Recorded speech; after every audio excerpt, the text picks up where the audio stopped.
Hi guys, Jeremy Cotino here. I'm a PMP certified and MVP on project. I'm very happy to be part again of the Project Virtual Conference, presenting this year Put First Things First. Your project management tools are here to support your methodology. You will learn or understand how to put in place your methodology into Project Online. Before we move forward, I would like to give a big thanks to the conference sponsors and also a big thanks to the organizing team.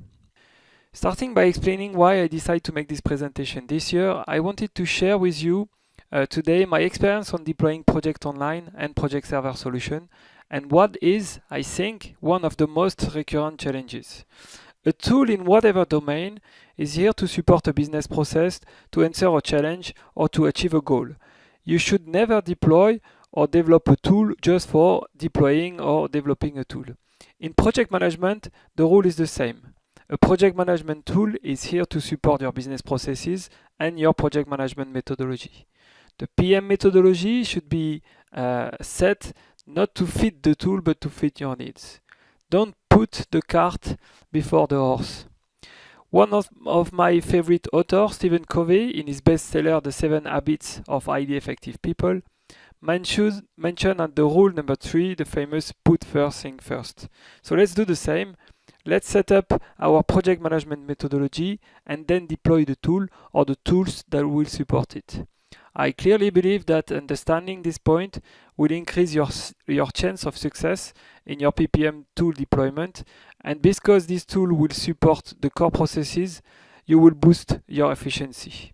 So the agenda today is very simple. The first quick part reminding you what is a project management methodology and how you can define your own, and a second part with some demos on how this should be implemented into Project Online. So starting with a definition, that's a definition from the PMBOK 6th edition on what is a methodology. A methodology is a system of practice, techniques, procedure and rules used by those who work in the discipline. Project management being a discipline, that's clearly the definition of a project management methodology.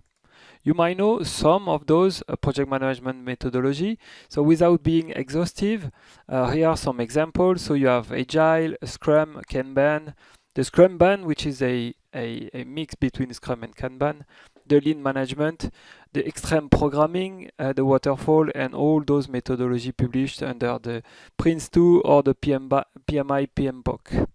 The question now is, shall we pay the licensing fee for one of those methodology and send all our people into training, or shall we create our own methodology inspired by some of those?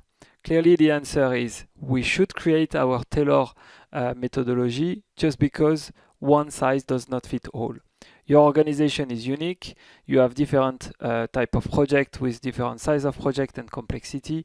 You have different environmental factors, a different culture. That's something that is very important to identify. And the needs of your stakeholders also are different. So how to do that? How to tailor your PM methodology?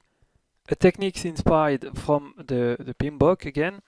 Very simple 3-step process to develop your methodology. The first thing you need to do is to make the assessment of what you need to do. So assessment of the organization, the structure, the project type, and also you should define your target. You should select the element or the topic that your methodology will cover. For example, do you want your methodology to cover risk management, change request, issue management, and so on? The second step then is to develop the methodology. So developing the methodology, developing the template, the processes, but also implementing and setting up the tools that will support the methodology. Finally, the last step is the improvement, continuous improvement via lessons learned, debrief, and also iteration. That's very important. And basically, it's a loop.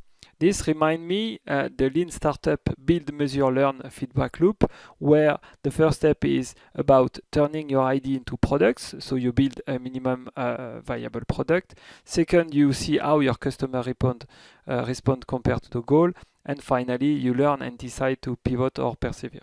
That's exactly the same approach. There is 3 important success factors to consider while putting in place these processes. The first one is you need to have a team that will own the methodology, so the process of this continuous improvement, and this team should also support the company on using the methodology. Whatever the name is, this is what I call, and I think that's the correct name, a PMO team, a project management office.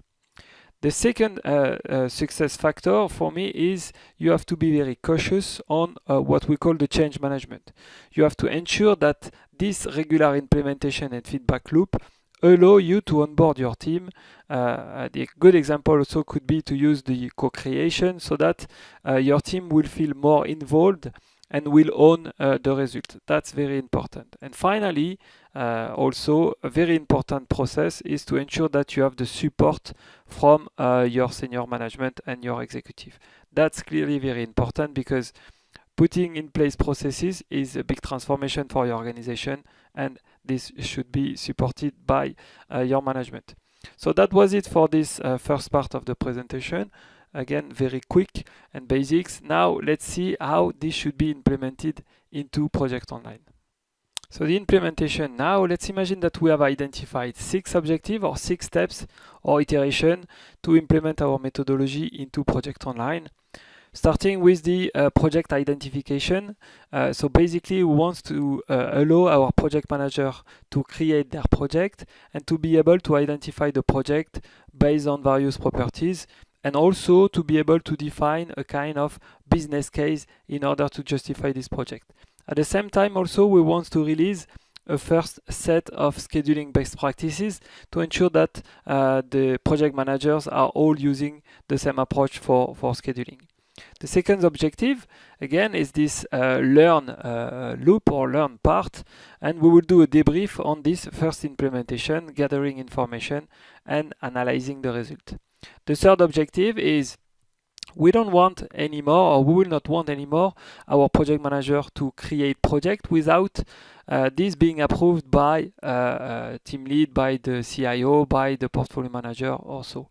So basically we will put in place a demand management workflow. So project manager will be able to log a request that should be approved by basically by someone, and then at the same time we want to put in place, because we will use mainly a waterfall method, we want to put in place the project lifecycle. So via a phase gate model or phase gate approach and via workflow, we will go through all of those phases of our waterfall methodology.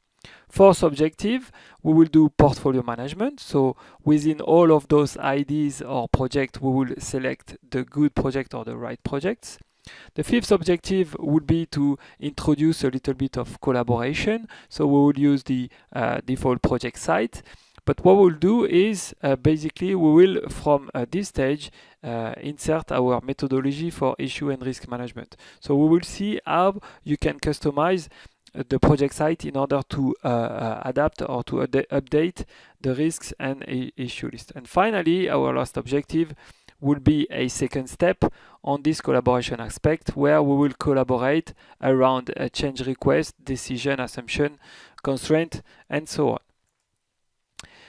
This is, let's say, useless if you don't think about reporting for the first day. At each of those stages or those phases of your deployment or each of those iterations, you need to provide the report that will support the management in working with your new PM methodology. So going through each of those objectives, starting with the first one, and this is basically the user story that I have prepared for this phase. As the head of project development, I want to have a clear list of classified projects in order to understand my project pipe and be able to report on different dimensions. So dimensions like department, types, and so on. So starting with the classification of project, we need to ensure that people are able to create a new project, so when they want, based on the standard canvas, let's say, with project classified the same way by every person. And that's very useful for reporting purpose. This is also a practice of portfolio management to be able to identify all components of a portfolio. Then project manager should give enough information to the top management for them to understand the purpose of each project. So this is what we could call the business case. To achieve this, basically we will need to create what we call enterprise custom fields, which represent somehow the properties of your project. So being an ex-developer, you can consider this as the project object model. So my project is here. I have several type of properties, starting with the identification. So by default, we have name, description, start and finish dates, the owner. What I've added here to classify my project is the project category, a list of different categories that I have created in advance. Also, who will be the unit in charge of the delivery and who will be the client that will receive the final product. I will use also project category and delivery unit as some project center views and also use this for reporting. Also, I have the other type of properties. So those that will help me to define the project charter, those that will help me to define project management plan, the project execution and the project closure. I think you understand the point here. I will also create some KPIs that will help us to monitor our project. So to make it very simple for the sake of this presentation, we will create 3 KPIs, one indicator for the duration and one indicator for the finish and one indicator for the work. So that will be variances. And as part of, if you remember what it will come next, the second objective, we are preparing also properties that will help us to record the debrief part of the methodology, so people will be able to rate the methodology and to give some feedback on the methodology. The second part of this first objective regarding the scheduling best practices, the user story here is I am a program manager and I want my project managers to follow a standard approach for scheduling so that I can easily follow project plan and this cross project. The objective here is to increase the level of maturity of the organization in scheduling by guiding project managers across simple and understandable processes. We also want to ensure that the project plans are coherent and the quality is similar cross project and cross teams. That's even more critical when you manage programs. You want to be able to aggregate all project plans within a master project easily. There is a funny test or survey to perform when you are joining new teams in order to assess how they feel with project scheduling. You ask them, do you think that you can do a proper schedule? And people say, and almost all the time, they say, of course, I'm very good with project management and project scheduling. I'm using a Microsoft project for a long time. Nobody or very few people will say that they know project scheduling principle because they've learned Prince2 or the PMBOK. That's something that is very funny to discover. So what I propose you now is to go through the PMBOK scheduling practice, and we will see the 5 steps in order to put in place a good schedule. The first process is to define the activities that are part of your project. Defining the activities, you start by defining the deliverables. Then you identify the tasks that are needed in order to deliver those deliverables. And then finally, you identify the milestones that you will put in your planning in order to make your reporting. Once you have defined your activities, you can sequence your activities. So you put in place your dependencies between the task and the milestones. The next step then is to estimate the activity resources. Resources being human resources or any other resources like material. And then you estimate the activity duration. Activity duration should be done after the estimation of activity resources because, again, depending on the number of resources assigned to a task, for example, the duration will be different.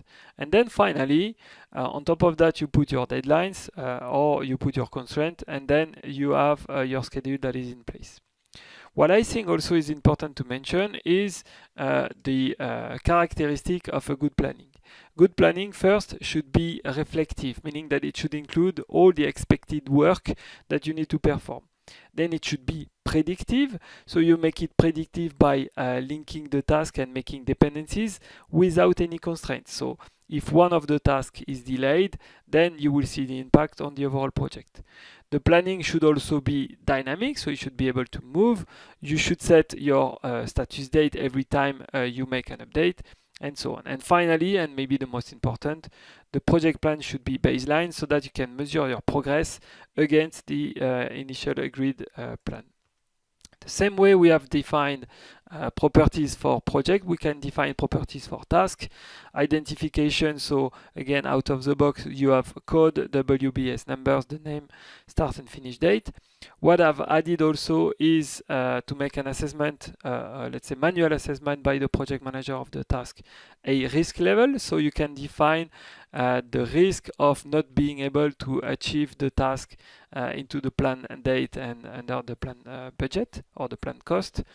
Also, we can define a set of KPIs, and to define KPIs, basically, I really encourage you to read the book from Sam Huffman, the Microsoft Project Do's and Don'ts.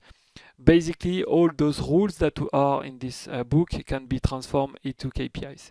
So for this presentation, we have defined 3 KPIs. That will assess the quality of your planning. And also we have defined almost the same type of KPIs than for our project to be able to identify the variance of the finish date, variance of work, and variance of duration. So the solution to wrap all of those elements is by using what we call the enterprise project type. Enterprise project type, as I said, is nothing else than a wrapper that encapsulates the following elements. So the first set of elements is those enterprise custom fields, so the properties of your project or the properties of your task. You display those enterprise custom fields into web parts. Those web parts are hosted into project detail page. If you want to do workflows, then you need to define stages, phases, and then define a workflow, and that will represent your enterprise project type. That will be the goal of our first demo. I will show you very quickly how to create fields, pages, and enterprise project type. We will see how to create the views, so using the indicators or the KPIs to make what I call a first set of reports, and then we will create our first project and start scheduling using this first template.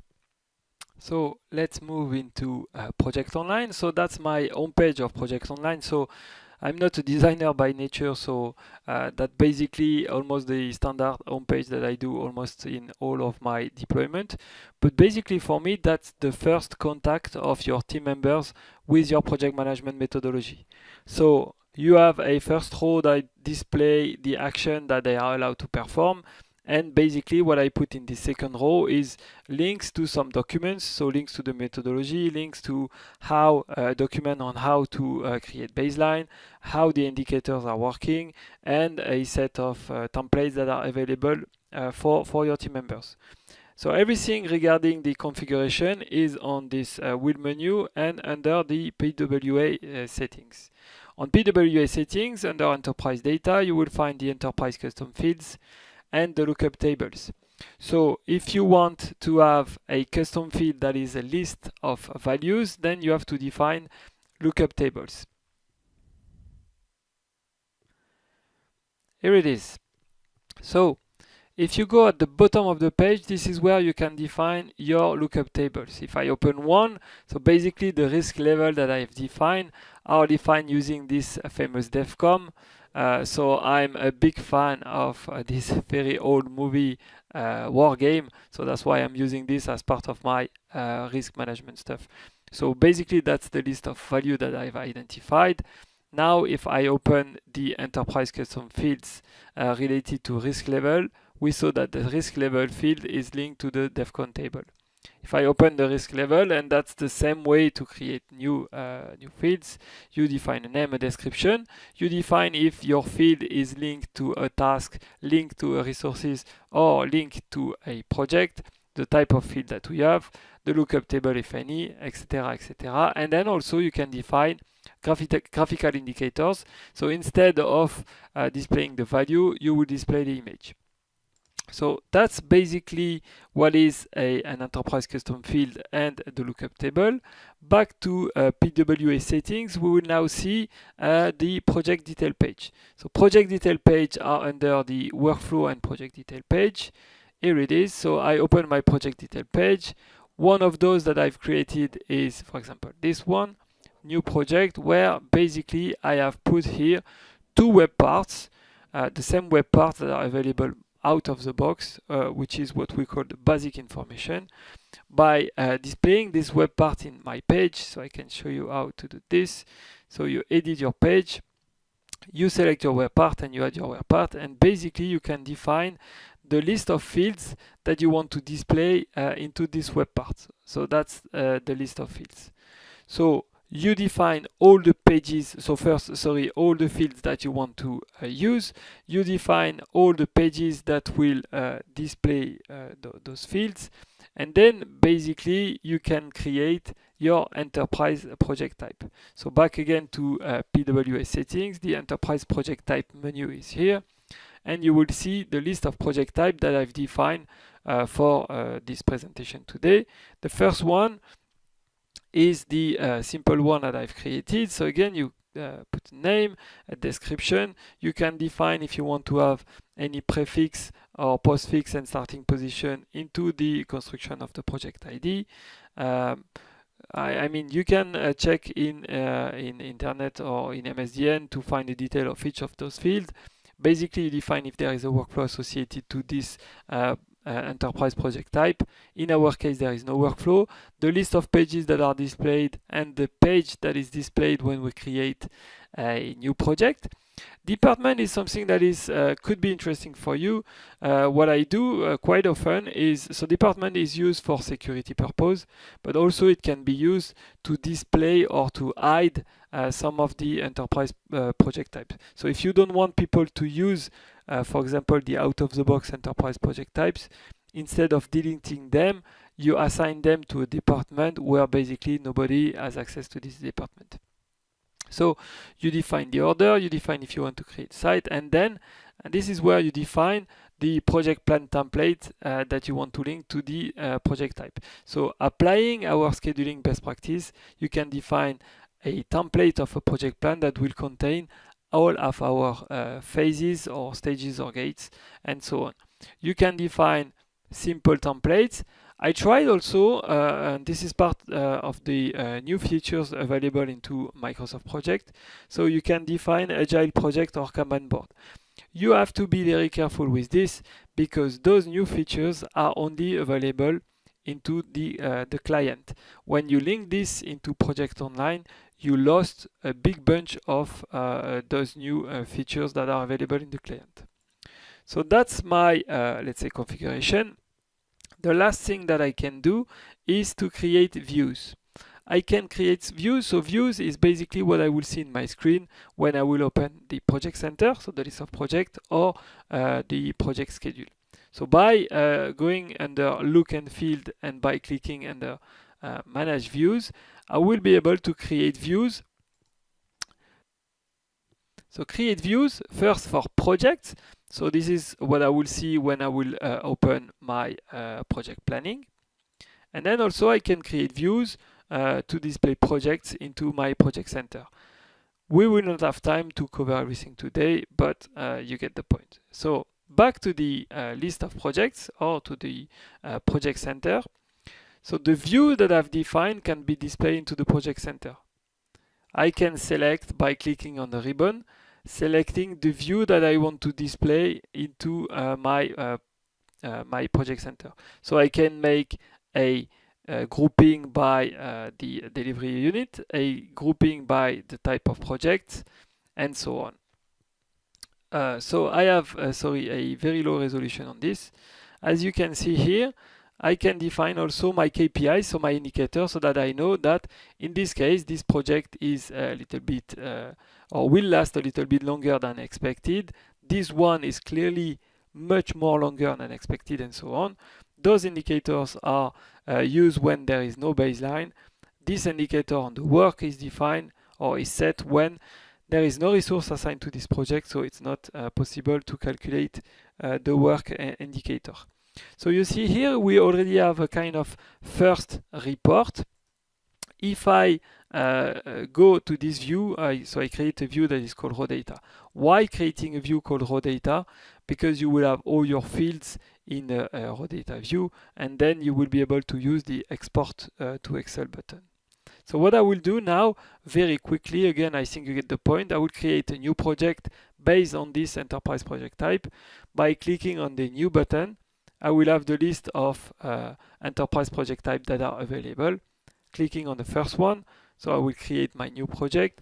I will give my project a name, new project one name. I can put a description, setting the start date, defining who is the owner of the project, and then in my second web part, I will be able to set the identification of my project. Starting with the category, so I've defined categories. You see here I can choose to have categories at several levels, either defining or selecting a subcategory or selecting a category. Whereas in this case, for the delivery unit, I group my delivery unit by departments, but I can only select the delivery unit and I'm not able to select the department. That's also one of the configuration that you have on your enterprise custom fields. And then I will put my client, so I'm working for the Project Virtual Conference 2018. I click on Finish. And the magic of the recording session, my project is created, so I see my project name, the start date, and date is calculated based on my schedule. I remember that I have a template, and then I have my classification. If I go on my second project detail page, the schedule one, this is where I will be able to see my schedule. So you will see the template that I've created for this type of projects that contains the list of let's say, phases and tasks and milestones that I want people to track every time. The same way, on the ribbon, you are able to select a view. So if you remember, based on my scheduling best practice, I first start by defining my activities and linking my activities before I'm able to define the resources and so on. So that's the way I'm managing my project. When this is done, I can baseline my project and then project can be tracked. The quality assessment of my project is this view that contain the KPIs that I've created for my project. So again, sorry for this very low resolution. So that's my KPIs. So if the task is not baseline, I see it like this. If the resource check is not correct, so either there is no resources assigned to a task, or at the opposite, there is a resource assigned to a milestone. If an update is required, so update required is when, for example, I have a task that should start in the past but is not actually started, and this type of stuff. So then I can publish my project, and then I'm done with this new project. So back to our presentation. Here we are. Let's move to our second objective. So my second objective, you remember, I want to make the first debrief of this first release. So I am the PMO lead, and I want to debrief this first release, again, as I said, of my methodology and my tool in order to adapt my next delivery. The idea here I wanted to present you is, and again, there are many different ways of doing debrief, but basically what you can do, you can create a project detail page that contains two fields in my example. So the methodology rating, where people will be able to rate the methodology from 1 to 5 basically, and they will be able to provide some feedbacks. It's good for people to use Project Online or to use your tool instead of going outside to another tool and making an online survey. So that's why I prefer to do a project detail page to monitor the project debriefing piece.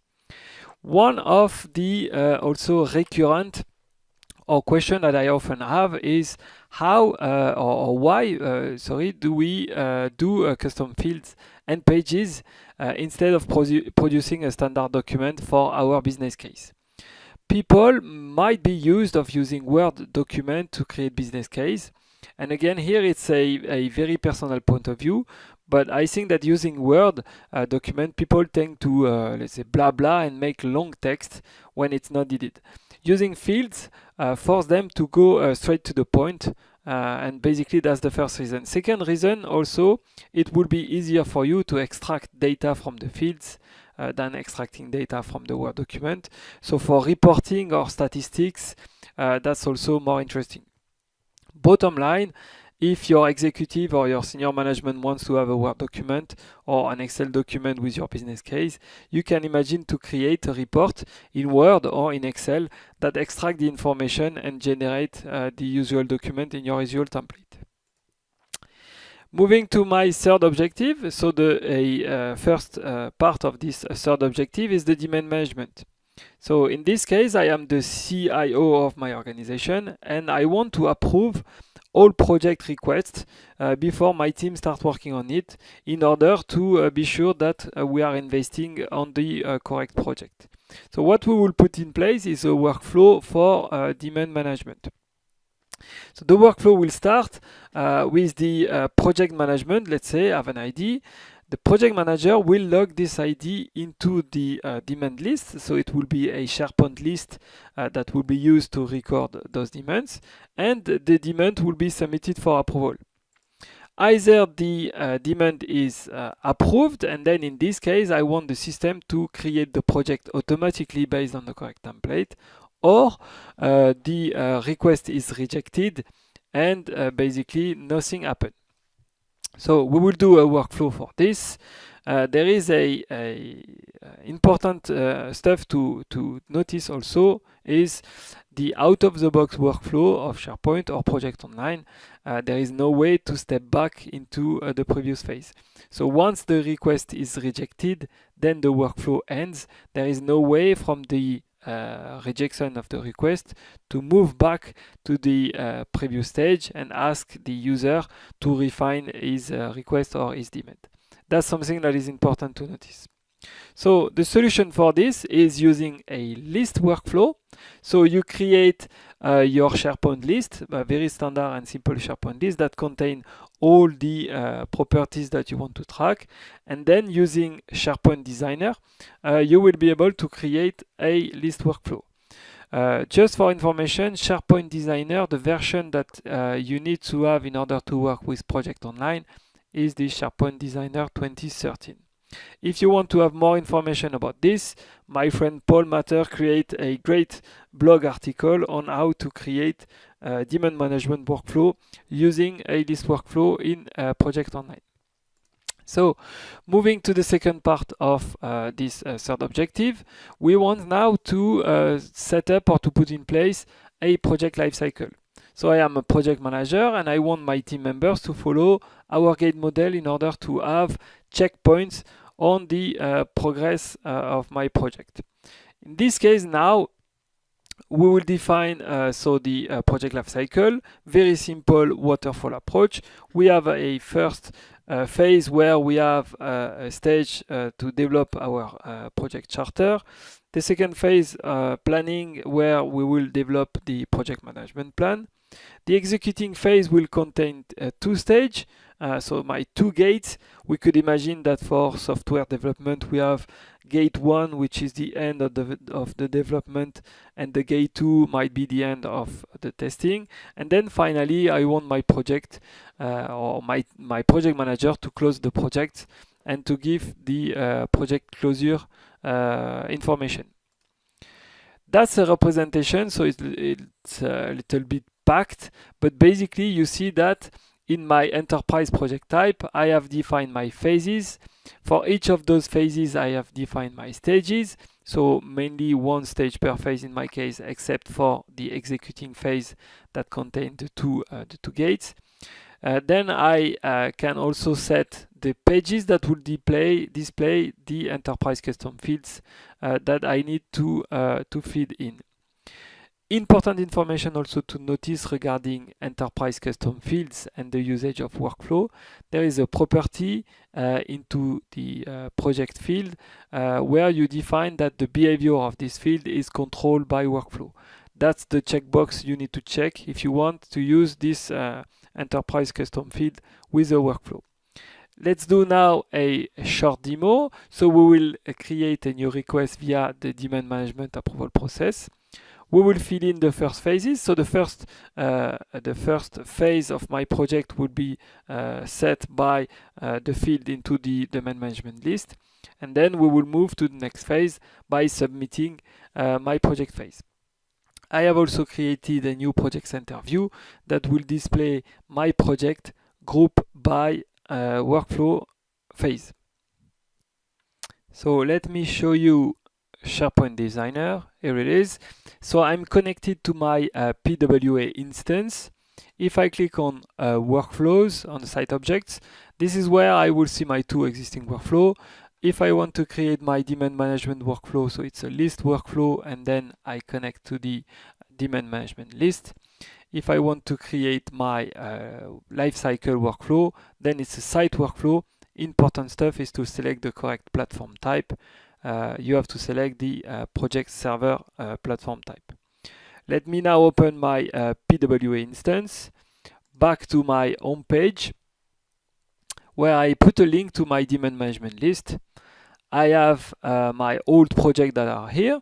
So basically you can also set up in your workflow the fact that when the workflow is created or the project is created, then the line is deleted from this list. In my case, I have the status that say that this list is approved, that this item is approved. So what I will do is I will create a new project request. So that's my new project request. I can give a description.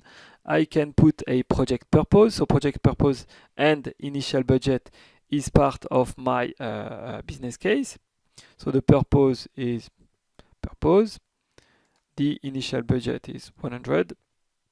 I can select the category of my project. So again, it's a configuration of my list. By default, it's a Demo 3 project category. The unit is the PMO unit in the CE office. And then guess what? I'm still working for my project virtual conference client, always the same. So my item is now created. What my workflow does is it will assign a task to the CIO, the portfolio manager, or the person in charge of the approval. So what I'll do is I open my Outlook mailbox. And then I just receive an email that says that there is a task assigned to me. The task is I need to review the demand, name a new project request. So I click on the task. This will open the list of tasks or the project server workflow task assigned to me. I review this. So this is a demand from this guy, that's the point, and so on. Let's say that's fine for me. I click on approved, and then my project will be created based on this process. So that's easy as this. So back to my project center. Now, so my project is being created behind the scene. What I will do now is I will show you one of the projects that I've created based on this process. So that's my project Batman. So if I open my project, the project has been created from the demand management. The first stage of my process, or the first phase, is completed. So the project charter has been defined because the system get the information from the demand management list. And now I am in the process of doing my project management plan. So I edit my project. And then I define how I will manage the project lifecycle and how I will manage the project review. So simple testing.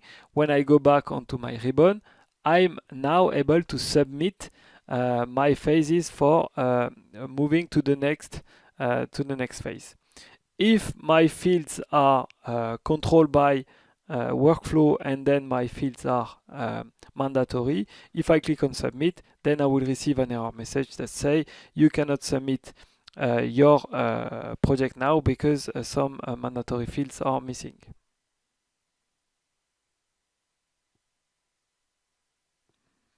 So the project workflow the submit has been executed, and what I see now is that I move to the next phase. The next phase is this executing phase that contains my two gates. what I see also is that new project detail pages are now available. Because I've defined my project management plan, now I'm able to work on my schedule of my project and also start working on my gate model. So on my project detail page, project execution, this is where I will see the information related to the gate. Because I'm still on the gate 1, I only have the gate 1 field that is available. When I will submit my project again, then I will have the gate 1 summary that will become read-only, and the gate 2 summary will now be available for editing. Moving back to my presentation now, here I am. We will move to the objective number 4. So my objective now is portfolio management. I am the portfolio manager and I want to be able to identify all initiatives and select those that bring the biggest value to the organization. So the definition of portfolio management, so there are plenty definitions and there is a big portfolio standard for portfolio management from the PMI. But basically, if you want to understand what is portfolio management, there is a very simple sentence in this book, kind of high-speed elevator speech that says that basically where program and project managers focus on doing work right, portfolio managers focus on doing the right work. So doing the right work, what does this mean? It means select the portfolio component that bring the biggest value to the organization or to your company, taking into consideration your constraint like the budget, resource, risk, or regulation. So basically you do what if scenario in order to define what are the best components to select. The portfolio management process into Project Online is done into 3 steps. The first one is the definition and prioritization of the business drivers. So business driver basically represent a high-level strategic objective that are measurable through supporting project performance. For example, a company that states a 5-year plan with related objectives such as increasing its gross profit. So gross profit is the difference between the net sales and the cost of the goods sales. If they target an increase of 50% in 5 years, so that's the business objective, in order to achieve this, they define the following drivers. So increase the selling price of their product, increase the sales volume by selling on your market, or reducing the cost of goods. So basically that's 3 examples of business driver. The second step of this process is the alignment of the portfolio component and the business driver, meaning you define the impact of each of the project on each of the business driver. And the final step is making the portfolio analysis with 2 axes, the cost and resources. Going into the detail of this last step, the last step is composed into 4 phases. The first one is where you, so using the business driver and the project matrix, then you prioritize your projects. Then you can review the priority of your project, make some changes or some updates if needed. And then again, the 2 axes, you propose a selection of project and calculate the strategic value based on the cost constraint. Same story, but now based on the resource constraint. So I didn't plan to make any demo for this topic. If you want to know more about portfolio management into Project Online, you can check my presentation, the presentation I made on the last Project Virtual Conference in 2015, and the title was Successful Business Value Realization with Lean Startup and Project Online. Moving to our next objective. So the objective number 5 is the collaboration, or the first step on collaboration into Project Online. So now I am the project manager and I want my team to collaborate around some elements such as document, risk and issues in order to improve our project delivery quality. So by default, you can create a project site when you create a new project. So that's one of the property of your enterprise project type. You can select the template. Out of the box, there is a big bunch of templates. So basically, they are very close one to each other, but they are available in different languages. What I will do in my case, and that's the first step, not only delivering this out-of-the-box project site, but also I want to update my process of risk identification. So what we have on the left is the standard list of properties for risk, and what I did on the right is a very simplified version of this. So basically what I did is I removed some of those fields, for example the owner, the due date and due time, the cost and the mitigation stuff and so on. And I made few changes on some of the fields. The first one is the category. So I have defined my category or categories based on my methodology. What I did also is I provided for the probability a kind of guidance. So probability is a percentage between basically 0% to 100%. What I did is I put a comment under the field saying that if the probability of happening of your risk is likely, then you put 80%, occasional 60%, seldom 40%, and unlikely 20%. Again, that should be clearly defined into your project management methodology. For the impact field by default is a number between I think 0 and 100 or 0 and 10. What I want my guys to do is only to define 4 values for the impact. 1 is for minor impact, 2 for moderate impact, 3 for major impact, and 4 for catastrophic impact. I have also replaced all the mitigation contingency plan and the trigger stuff by 2 fields. The first one is the risk response strategy that I want to apply. So the response strategy for a risk, a negative risk, so threats are mitigation, avoidance, acceptance, and transfer. Just to remind you that for opportunities, which we can identify as positive risk, we have exactly the same stuff, but the names are enhance, exploit, accept, and share. And finally, the risk treatment is what the team will put in place in order to treat the risk. So the solution for this is very simple. Again, because the site is based on SharePoint, the usage of content type is the solution for implementing your own project risk methodology. There is one single rules, I think, really one single rules. You should never delete any column from the existing risk content type. Why? Because even if you don't use this, project server behind the scene or project online, when you publish your project, will use those columns into the publication process. So you will have error message if you remove some of the columns.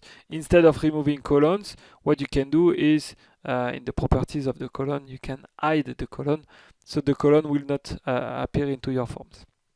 I have written a blog post, I think early this year on this, which is called Implement Your Corporate Risk and Issue Management Methodology into Project Online. I encourage you to read this article so that you will have all the details about how to configure your own risk or issue content types.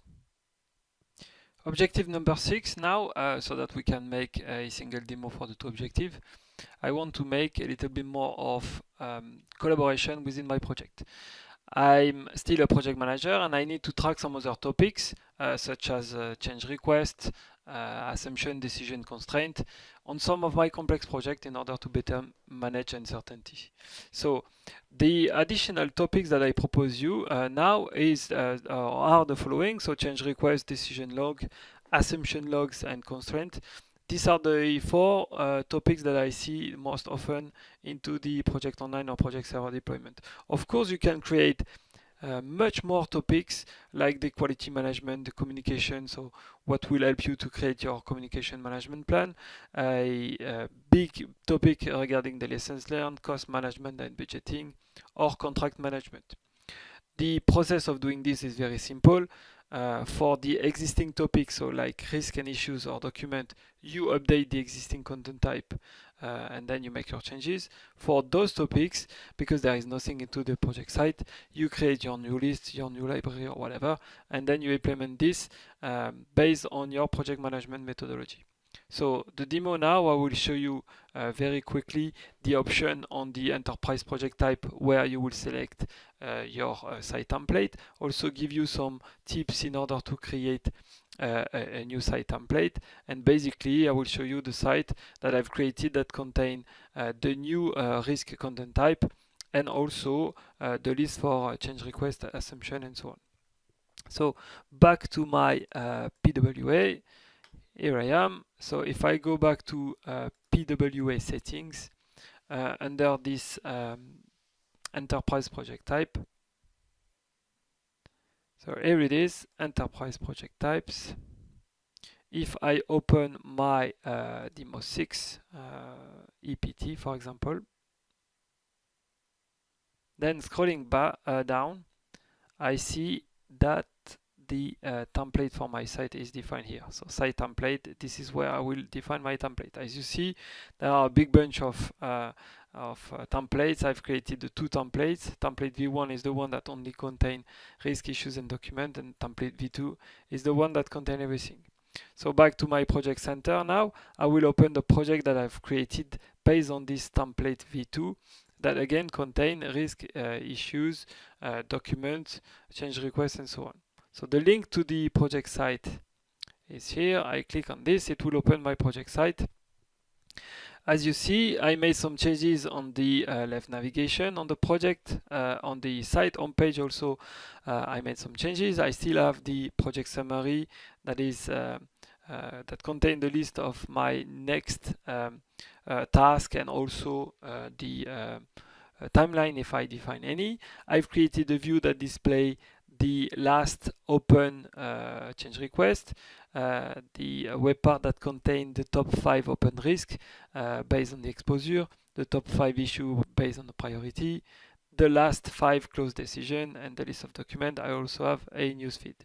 If I go into risk, when I click on create new risk, basically you will see the properties or the field that I've defined in my content type for my risk, where I have my status, my custom categories, again based on my project management methodology, the tips that I've put with the probability and with the impact, and also the definition of this risk response strategy. So clearly, in order to help your user to better log risk, issue, or stuff like this, you can use the comment of each of the fields in order to provide guidance. So you can easily create risk, create issues, create change requests. So the change request is very easy. Again, it's based on my process. I could even define a workflow process in order to approve or reject my change request. In my case, it's very, very simple. I define the title, who is the requester of this change request, the description, the priority, and the requested implementation date. Then the project manager will define the deadline for analysis and the deadline for the final validation, the impact analysis, and then I will play with the status. So it's very easy again to define your custom list or your custom library into your project type, and then you can package this into a project template. The tips that I wanted to give you also today in order to create your project template: you start by using the out-of-the-box project. So you define an enterprise project type that will generate a project based on the standard template. Then what you can do, you can delete your project without deleting the project site. Then with this project site that already contain all the features of Project Online, you can make your adjustment. Again, you change your content types, you create new list and new content types, you modify your home page, you modify your left navigation, and then you go on the site settings, and then you can save the site as a template, and then you set this template into your enterprise project type. So back to my presentation for the final steps on this, moving to my last objective in the sense of this presentation, but again, reporting is something that you need to think from day one or even D0. In development, there is an approach that we called test-driven development. So basically, you define your test scenario and you make your development based on your test scenario. Clearly, it's easier for you to discuss with your management the type of report they want to have, and with this type of report, then you can define the properties needed and stuff like this. if your director or whoever in the senior management say that he wants to have a report where you display the list of projects grouped by delivery unit, you know that you need to have an enterprise custom field at project level to define this delivery unit. So first consideration about reporting, we already saw some reports. We can consider, I think, the project center view or the project schedule view as reports. You add the fields that you want to display, you add your indicators, and you have a first set of monitoring report. The first thing to consider, as I said, are the calculated fields that can give you the status. Be careful, the value should be defined and known in advance. I quickly show you the meanings of each of those indicators. If it's not known by everyone, then it will be very difficult for them to understand the report. For that, you have two options to define this type of status or fields. Either you store this field into an enterprise custom field. So this is what I did for the indicator duration, finish, and work. The advantages of this is it's very easy. You put the field into a PDP and it's very easy to set. The problem or the inconvenience of this, I may say, is that it's a single value. There is no historization of this field. If you want to have historization, so for example, you want to define an indicator, overall indicator of the health of your project and give a kind of description, and you want to do this weekly, then the best approach of doing this is creating a list into your project site so that every week or bi-weekly you create your new entry into your list, and then you can make trend analysis. Here again, I insist a lot, things reporting from the beginning. Example, do you need to do trend analysis or not? That's very important. So let's see some technical option to create report, but remember the data that does not exist, guess what? You cannot report on this. So if you look at the menu, if I may say, of this project virtual conference, you will see that there are a lot of sessions regarding reporting. So I'll let you go through this different session. But basically, what you need to know about reporting into from Project Online and SharePoint Online, you can or you must use maybe OData or REST. The OData service reference for Project Online is called Project Data. So Project Data service, what is interesting to know is that the service is extended when you create custom fields for project or task. So the custom field that you have created, if you query the project data or data service reference, then you will see your field. This is not the case for other items. So if you create custom fields on your risk, then you will not be able to see those custom fields into the project data or data feed, but in this case you will need to use the SharePoint REST API. Then from this, basically you can use any of the tools to query this data, starting with Power BI, Excel might be one of my favorite, Power Apps, but also you can use Microsoft Flow and why not Microsoft SQL in Azure or SQL on-premise. Okay, so it's time to wrap up now. I will give you some of my takeaways. The first one, I think you understood, you have to iterate. So you define your whole methodology, you select a set of topics that you want to deliver, that will be your scope. You create your tech specs. So tech specs, I mean the list of fields, views, page, EPTs and so on that you need to define. I do this in Excel, that's very easy. You implement this stuff and then you get your feedback and then you loop again. The second takeaway is one of my favorite sentences that I say almost every day. Everything is about change management. So often the implementation of a new PM methodology and the supporting tools is a transformation for the organization. One of the big tensions that you may have is around reporting. Reporting brings visibility and you should prepare your stakeholder to be in front of this visibility. So what you can do is encourage collaboration with your team. Use those experts, SMEs or mentors, in order to prepare impactful arguments and content, and you need to run the change and measure the adoption. The third one is a quick wrap up on the technical stuff. use out-of-the-box features. You see that you can do many stuff with out-of-the-box features. You can also use sometimes some workflow in order to streamline your processes. Things reporting as of the first day, and then when you are done with everything like this, you can add a custom module if needed. As part of the Project Virtual Conference sponsors, there are a lot of good tools that you can plug on top of Project Online to bring a better stuff. Thank you guys for following me on this presentation. I want to apologize also for not being live today. I had to record this session because I have some other obligation. If you have any question, you can send me an email, and you can contact me or follow me on Twitter, LinkedIn, and also on my blog. Ciao, ciao. See you guys. It was a real pleasure for me to be part of this great experience. Bye.